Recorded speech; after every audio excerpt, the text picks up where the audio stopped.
Hello, I'm James, Hi, I'm Jimmy, and welcome to A Job Done Well. the podcast that helps you improve your performance and enjoyment at work. Afternoon, James. How you doing? Oh, I'm doing very well. Thank you very much. I'm very excited today. Why are you excited? Well, I've got a guest who I thought would do us the power of good. So today we have got Ceri Newton-Sargunar with us. And Ceri's she introduces herself as a lot of different things. I've written a couple down. She introduces herself as a strategic behavioural advisor or an interaction specialist. And I think you and me, Jimmy, we need a bit of interaction specialists. We do. And when I met Ceri, she got me very excited. She said that she's going to talk to us about the thing that's right underneath your nose that you'd never really paid enough attention to. It underpins everything from conflict to disengagement to burnout. So this is definitely an exciting episode for us. Before I go on and say anything else stupid, Ceri, would you like to introduce yourself? Hello, my name is Ceri Newton-Sargunar, and I'm really happy to be here with you. It was, a delight to be invited. Thanks for having me along.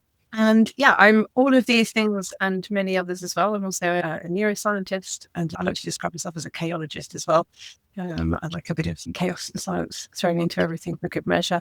But by background, I'm trained in law and then English language and then psychology and neuroscience. And I think the common thread that runs through everything that I do is a love of language, a love of words, and a love of pinpointing the thing that I suppose that directs everything we do and why.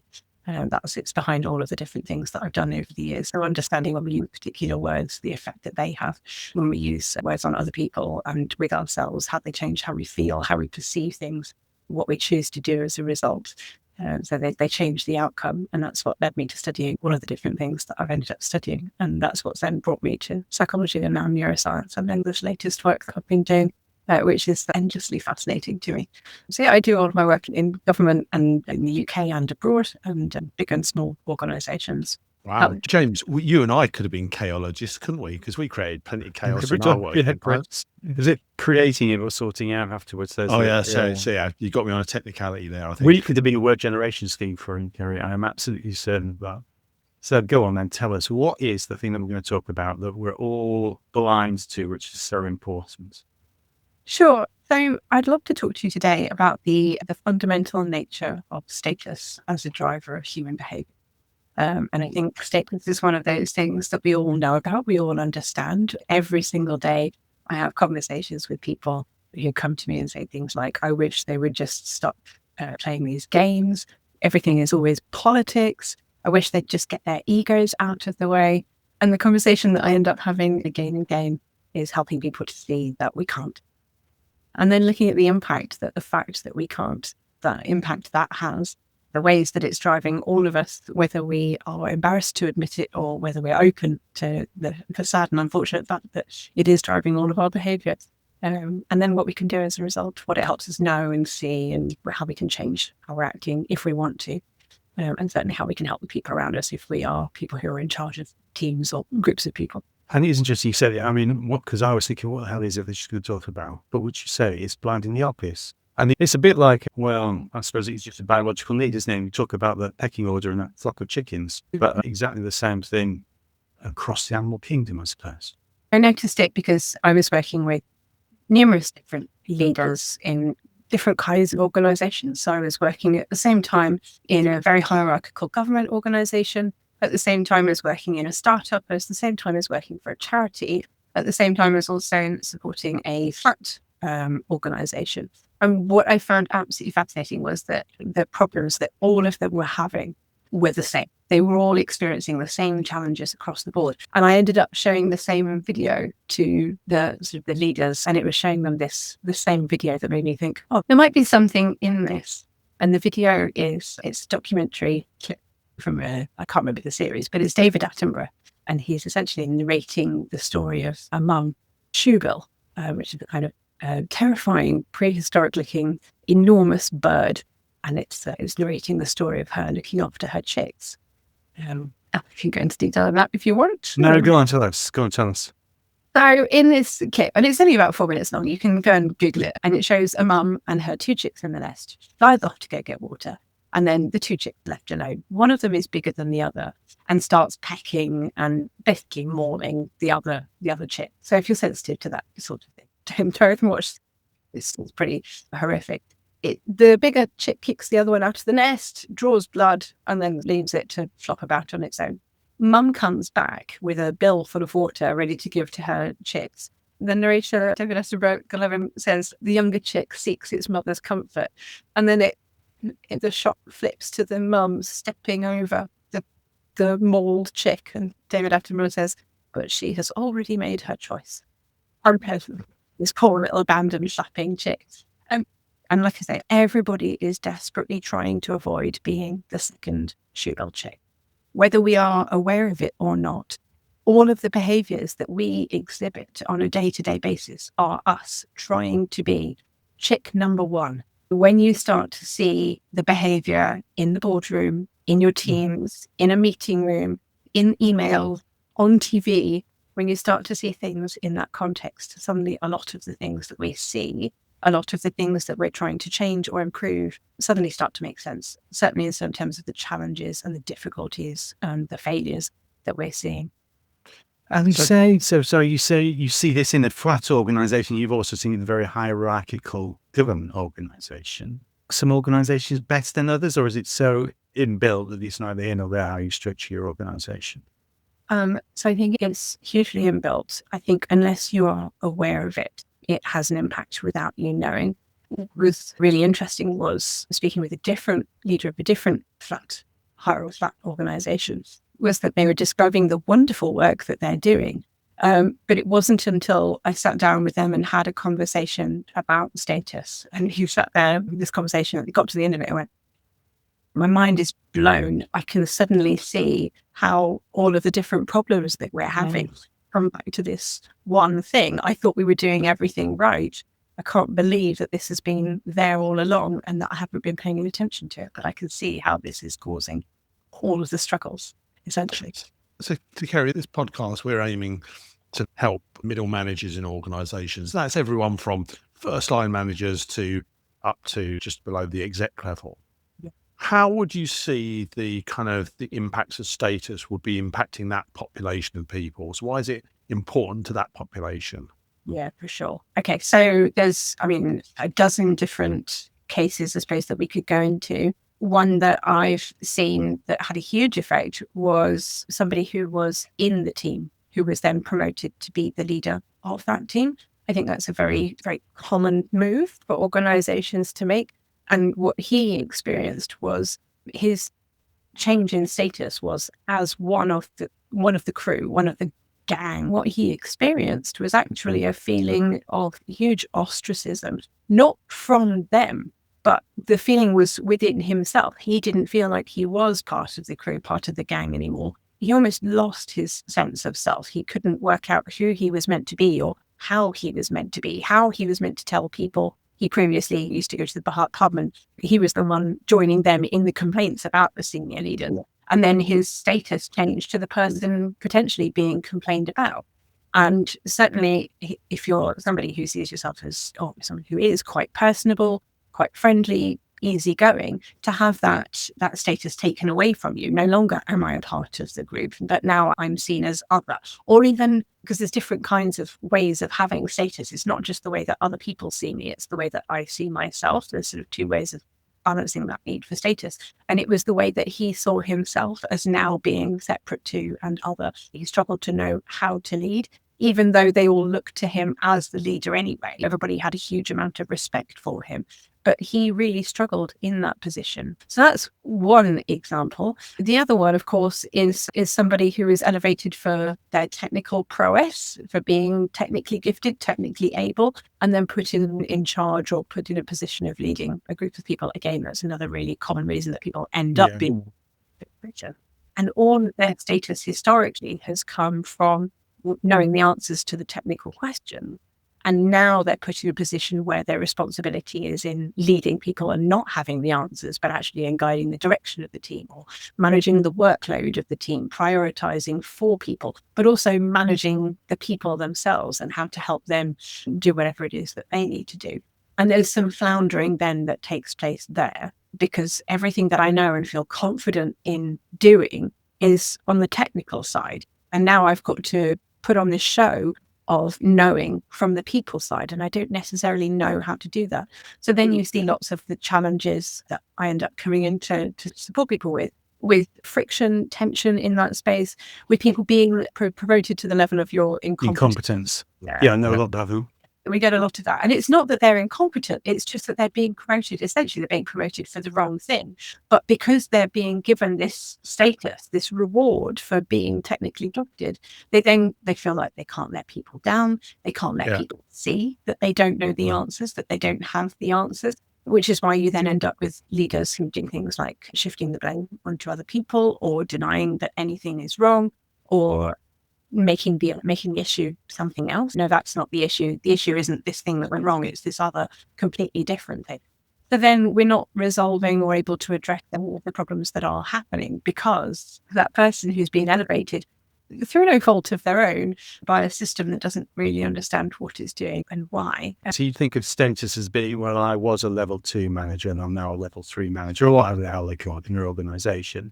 And that has an increase in status. But actually, for the individual, that can reduce their status because they've lost their technical status, or they've lost their status as a member of the team. So it really is about how you see status yourself, or is it about how others see the status? So it's always a combination of how I see myself and how I think other people see me.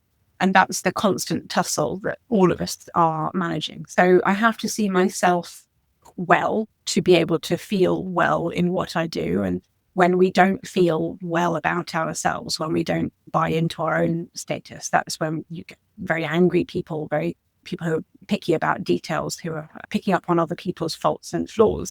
And that's sort of a self-protected, because I don't feel well within myself. So I'm trying to almost make myself feel better by showing myself and the people around me how everyone else is at fault, or how everything else is the problem. So you see some of those behaviors. But then there's the risk of perception of me being harmed. And that's where you see some of the more evasive behaviors. So you'll see people pretending that's not what's wrong, or pretending that there is nothing wrong, or saying that there's nothing wrong when really there is. And you see people coming to go or no-go meetings saying, yes, everything's green lit, everything's fine. But actually behind the surface, or under the surface, everybody around them knows that everything is failing catastrophically. And that's because there's a risk to the way that people see me being harmed. I don't want people to judge me as failing or lacking. I don't want the embarrassment of people thinking less of me. But essentially, it's an instinctive thing that we feel. So it's not just my job level in an organization it's an instinctive feeling we have. So if I'm a middle manager, I'm part of a peer group at that level. I've got a team beneath me that are working for me. And then I've got probably bosses above me. But all of those groups are going to be driven by this instinctive reaction behavior and their views around status, both in terms of how I look at other people and how I look at myself. So it is pretty ubiquitous in the workplace, essentially. Yeah. And how they see me as well. Nobody wants to be judged as lacking by their peers. I don't want people who I respect to have a poor opinion of me. But what's interesting is when I don't have a poor opinion of you, I don't give a stuff about how you see me. Like, I couldn't care less. But if I do care about your opinion, then it's deeply important to me that you think well of me and the things that I do. And then it's potentially really embarrassing to have you see any of my flaws. And so there must be different types of status then. So there's different drivers of status. So there's research showing that there's a fundamental need to look successful. So to be seen as successful, to feel successful. So the status of success. There's also a status of, I've heard it described as either dominance or power. So feeling like I have control, like I'm in control. So when people have autonomy, they feel like they have control. Whereas if I don't have control, I'm not trusted to be autonomous. So that's a lowering of my status. And then the third one, and I suppose the one that is the hardest to define and also carries a large amount of risk, is the status of virtue. So feeling like to be a good person, I need to do these different things. And that can be really risky, because this is where we see in the phrase, the road to hell is paved with good intent. This is virtue status at play. So I was trying to do good, but I ended up doing harm. I was only trying to. I was just those are always things where I'm trying to be a good person, but because my view of what is good and what is valuable and what is worthwhile is very likely to be completely different to yours. You're likely to have a very different idea of what is good, what is valuable, what is worth doing. That's where I then end up doing harm. And what's really interesting is that what often happens is that if you are someone who is largely driven by, for example, the status of virtue, so I try to be a good coach, or I try to be a really good advisor, or I try to be a good mum, or a good friend, or a good boss, you are then very likely to be completely unable to see, to understand, to get someone whose motivation is success or whose motivation is power. So if somebody, we use these words and it sounds like a negative, but they don't have to be negative drivers. To have the need for control doesn't necessarily cause harmful behaviours, and the need for virtue doesn't necessarily cause harmful behaviours. It's just that when we have fallings out, that's largely where these things come from. But the need for control and for autonomy, that's the fundamental human need to know, to be able to predict the future, to be able to know what's going on. This is why I like chaology, because chaology shows us that we can't. But for people whose driver is that need for control, it's that need for understanding, people who like forecasts and predictions and plans, not estimates, but predictions and quotes and guarantees about when this is going to be done and how and when, by whom, and how much, those people completely cannot understand how someone could be driven by the virtue side of things, and vice versa. And the same for the power dynamic. But it's really interesting because it's very easy to misunderstand somebody. So you do not know this, Ceri, but I may or I may not own a Porsche. Mm-hmm. Right? And for some people, that will be an absolute, one of the most important thing in their lives, because it is demonstrating their status and how successful they are. For other people, it'd be a complete waste of money. What is wrong with this person? Mm. But if you don't know what's driving somebody, you just, well, it's very easy to do the wrong thing, presumably. Yeah, absolutely. It's very easy to do the wrong thing and to step on their toes. It's very easy to upset them. And it's very easy as well to create, I would say, quite a lot of misalignment. And I see this a lot in teams, in leaders as well. When you've got groups of leaders, or even within a team of people whose drivers are completely different, and then they're trying to understand, but I'm doing this for the good of the organization, whereas you're just doing it because all you care about is your career. Whereas the other person is, for goodness sakes, like, you're such a do-gooder, like you're such a know-it-all, like virtuous, whatever insult you want to throw in. Whereas I'm just trying to feed my family, and the best way that I can do that is by being successful and getting a promotion. It's not necessarily the driver that is problematic. It's our understanding of the driver and then the behaviours that we have as a result. I think that's interesting, Ceri, because like you say, in all of the examples that we're talking about, it's people can't understand other people's drivers as well.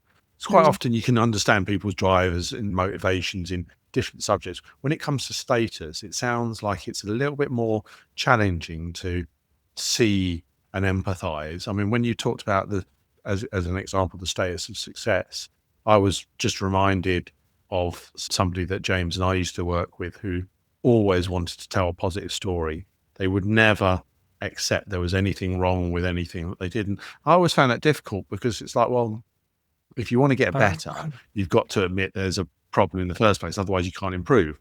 So why would you be happy glossing over something that fundamentally isn't working? Well, the reason why they were doing it clearly is the status of success and wanting to get that illusion. It was a really deep drive for them. I couldn't understand it at all.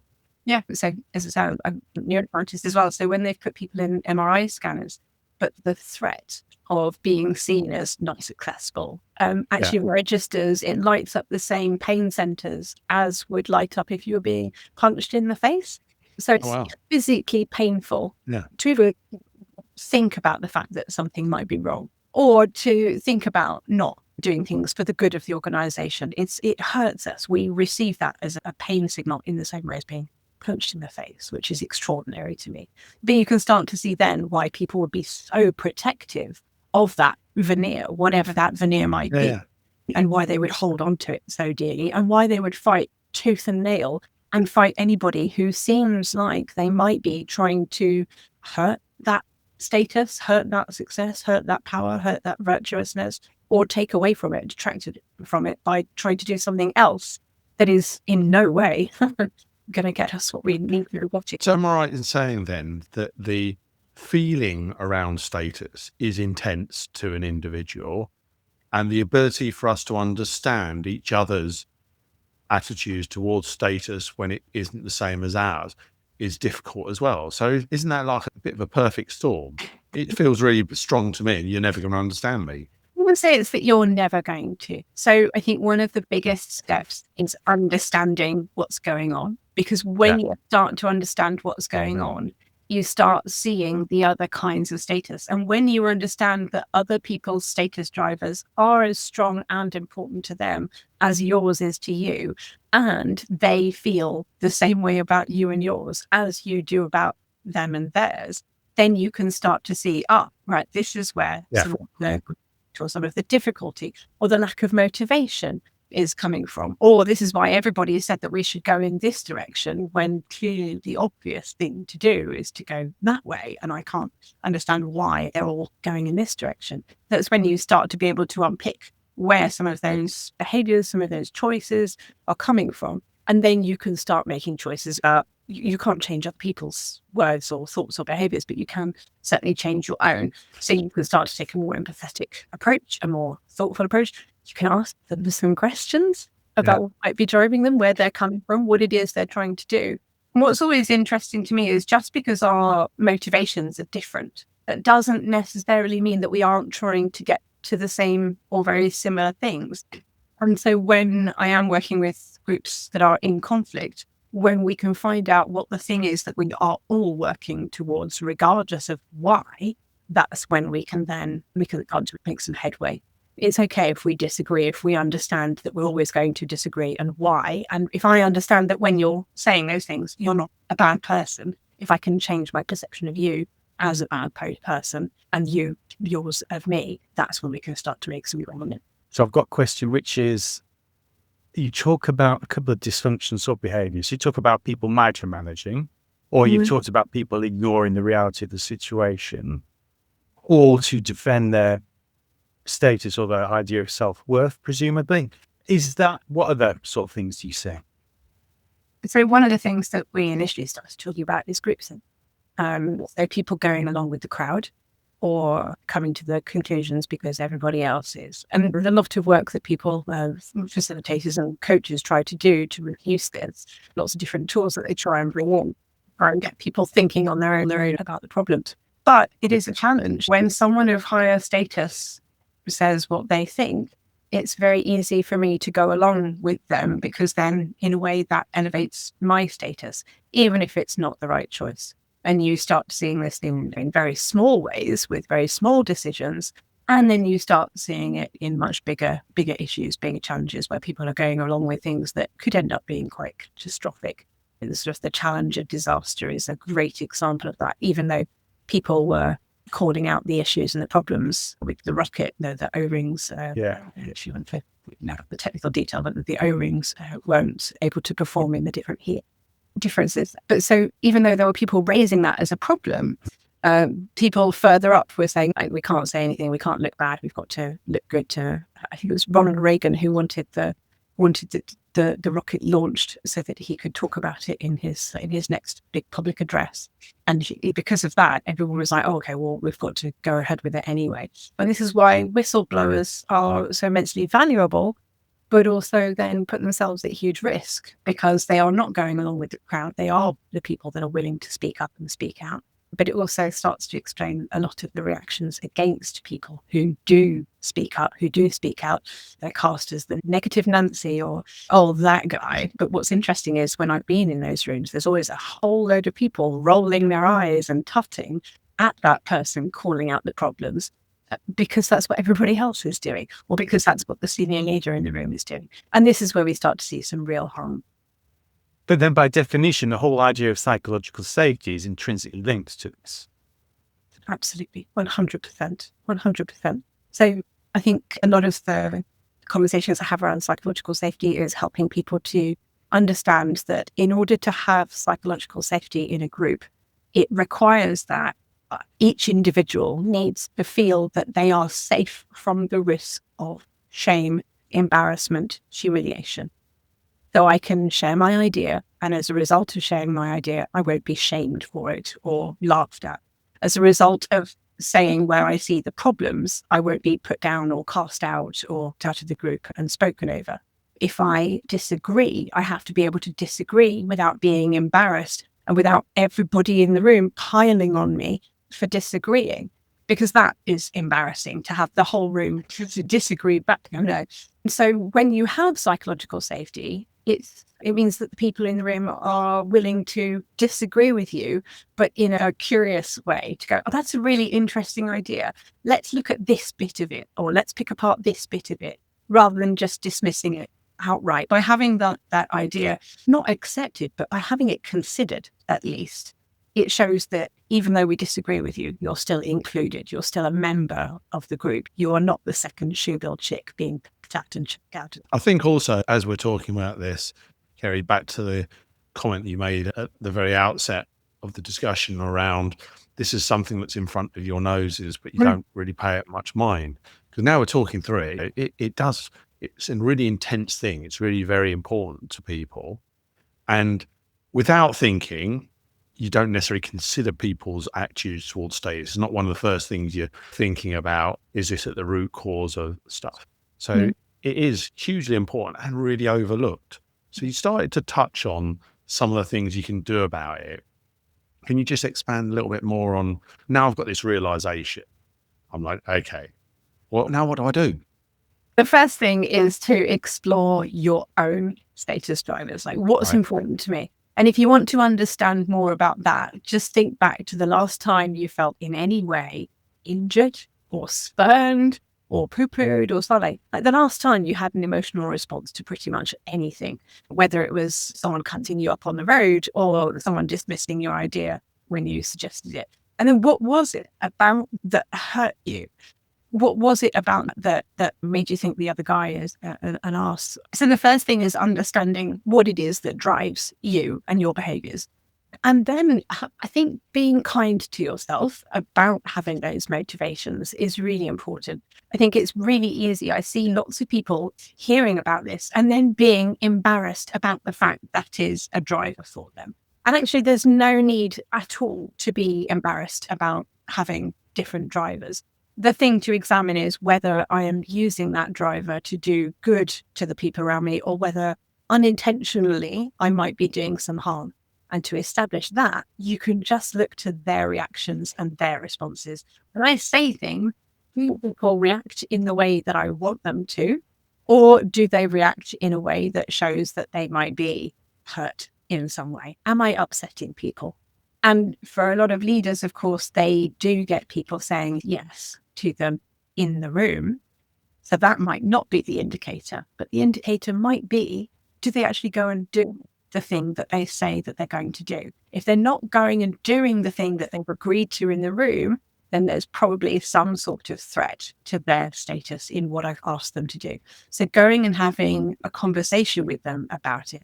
But what's really difficult here, of course, is that their driver might be different to yours. And so some level of openness, some level of vulnerability, sort of transparency from you first, because what you've got to do, of course, is to show them that their status is not at risk by having this conversation with you, which means you as a leader have to bring yourself down to the same status level as them, if you like. So you've got to say, look, here's my motivation. It's a bit uncomfortable for me to admit. It's a bit embarrassing. Here's why I'm doing things for the good of my career. This is really important to me because. Now, I appreciate that what you're doing might not be important to you. The same thing might not be important to you. You might have different things. But I want you to know that's completely okay. What I want to establish here is how I can get what I want and how you can get what you want without us hurting each other. But here's my goal. I really want to understand your goal. And I want you to know that I'm not judging you for having a different motivator to me. I'm not judging you for wanting something different to me. In fact, by understanding what you want, in this situation. You're going to help me get more of what I want in this situation. So this is a win-win. When you can have that conversation in that way, by showing the person that you're speaking to that it's a win-win, that's when you can start actually getting closer towards where you want to go.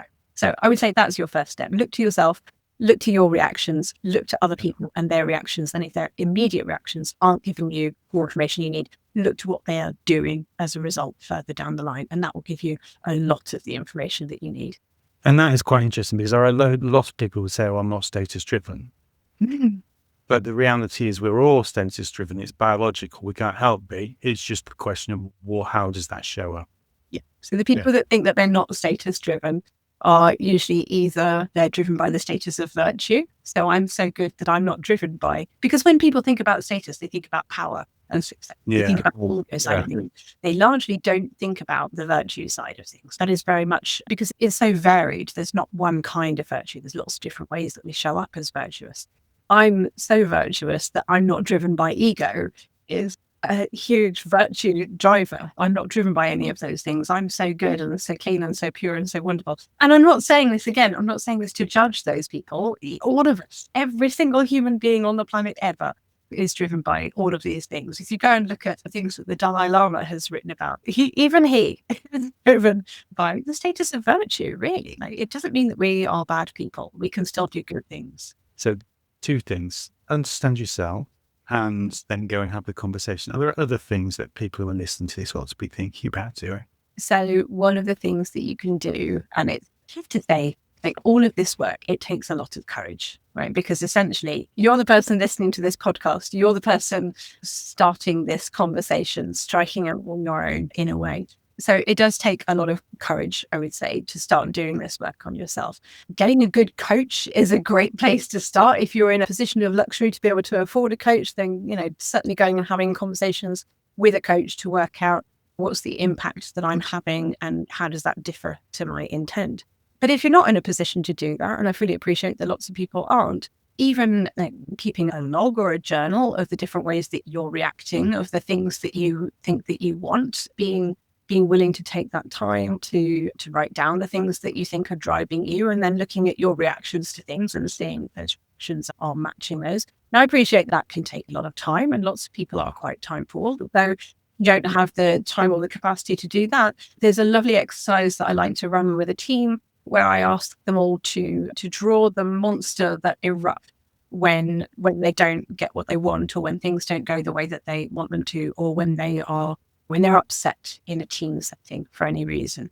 And I go first in order to bring my status to theirs, to show that I'm not sitting there judging them by having these emotional reactions. And I draw 2 different monsters. I draw one which is all jaggedy edges and sharp pointy teeth and scary hands. And this is me, I would say, when I'm really passionate about something and I feel that something that's really important isn't being listened to. So when I'm not being given really the credibility that I think that I deserve in the moment, or when someone is what I believe to be fundamentally wrong, how dare they? So this is the monster that comes out. And then the other one is a tiny little circle with tiny little hands over its mouth. And it's a sort of a shrunken thing. And that's my other response to not being taken seriously, to feeling like I've just made myself look stupid in front of people. The exercise takes about 2 minutes. It really is extremely quick and can be done as a group.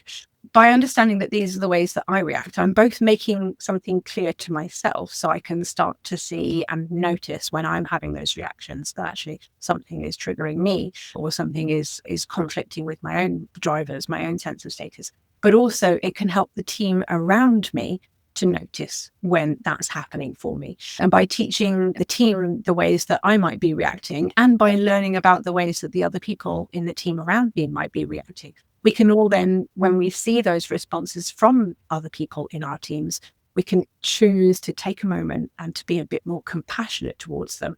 Maybe to put a pause on the meeting. Okay, this is a really important thing that we need to get to. And I can see that something here is misaligned, is drawing out that monster that you drew. So what do we need to do differently? What can we do differently in this moment? So by not judging that person but for having that response, by being open about the fact that we all have them, but by being willing then to support that person through that response and work out where the misalignment is. That's a really simple, really easy way that a whole team can start to open up this conversation. I've had teams keep it stuck to their monitors so that if they're face to face, if they're in the office with each other, they've got their various monsters so that everybody can see, like, these are my monsters, what are yours? And that sort of levels the playing field and makes it an easier conversation to have, to go. But the thing you suggest, they're all very to.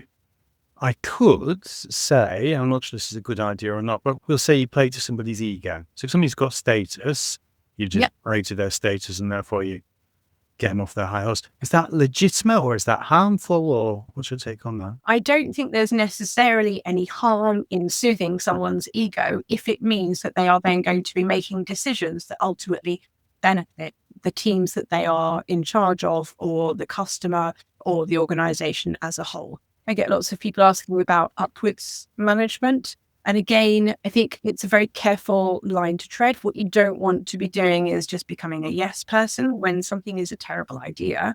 It's a terrible idea. Helping that leader see that this thing that you're planning, I think, is going to harm your reputation, it runs a risk of making you look bad because of this and because of this. However, if we did it in this way, or if we did this instead, or if we brought in this person, whatever it is that you think needs to be done, I think you can get this outcome by doing it this way without harming you. So helping them to see what, in a way that doesn't hurt their sense of success or power. There's also, a time and a place. I know it sounds fairly obvious, but if you're going to do it in front of loads and loads of people, that's probably not the best way to do it. It very much depends on the trust that they have. So if they believe that you are calling this out with their best interests at heart, and that nonviolent communication, being willing to caveat, okay, can I say something? And before I say it, I want to be really clear. I'm not saying this because I think you're an idiot. I think actually very highly of you. I respect the idea. I respect the thing that you're trying to do. And here's the risk that I see with it.